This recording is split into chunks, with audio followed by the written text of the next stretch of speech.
This is one of those satellite images out of Fiji. Everybody across the islands here are going to remember for some time. You can see a very strong eye wall here along the northern coast of the island and really bringing some very destructive winds with it. These areas in the higher cloud tops, those areas in the white, are indicating the core of the strongest winds, and at the time of the satellite update, actually winds currently right around 212, gusting up to 260 kilometers per hour. That puts it at the equivalent of a Category 3 on the Saffir-Simpson scale, and really at this time it looks like it's going to be brushing just here towards the northern portions of the island, putting actually many people in risk of the right front quadrant, which is the strongest area of winds here, and this is just showing the track of the Joint Typhoon Warning Center, pulling it off here towards the northwest and eventually diving down here towards the south. Once again, that's the right front quadrant here, and really you're going to be seeing winds gusting over 200 kilometers per hour, very likely, or strong storm surge pushing on the coast. I did see many reports of many people evacuating from their homes near the coastlines and going to the hotels a little bit farther inland, so that's the good news. But as we can see here on this water vapor imagery,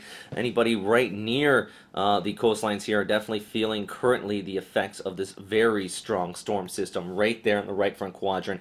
All along this area, you're currently seeing a storm surge. As well, if the electricity is still on and you're still watching this video update, do continue to bunker down, even if you are in the eye wall. And for everybody else worldwide, let's just put our hopes out here for everybody here across Fiji as this storm surge and this wind just continue to cruise across shore here throughout the day on Monday, and eventually through the overnight hours going into Tuesday. Do expect the conditions to gradually start improving as the storm starts to pull off here towards the south, and this is actually showing right around 09 UTC into the evening, already showing it there towards the south according to the GFS model, and then eventually the winds will start to taper off going through the overnight hours. You see that gradient gradually reducing here around the capital city, and then going into the afternoon hours on Tuesday, you see basically conditions overall improving there on Tuesday. You still have some lingering rain showers that very likely, but all that destructive core winds will eventually be farther down there towards the south, and this is looking into Wednesday, but still moving relatively slow, and at least at this time it's still right there just towards the northwest of the island. You still have that core destructive winds over top of it, so very damaging. Let's continue to put our hopes out here for everybody here in Fiji.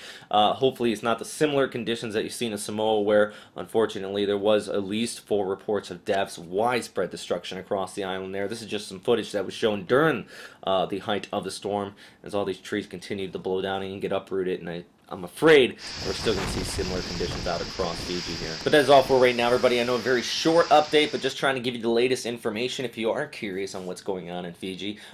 If you want to leave any comments or questions or suggestions in the comment box below, always welcome. And also, if you have any videos or reports coming out of the islands here, please share them with us here at westernpacificweather.com. And for more information, please visit our partners at 28storms/cyclones. They're continuing to put out their in-depth video updates and analysis on this storm system as well. Stay safe out there, everybody.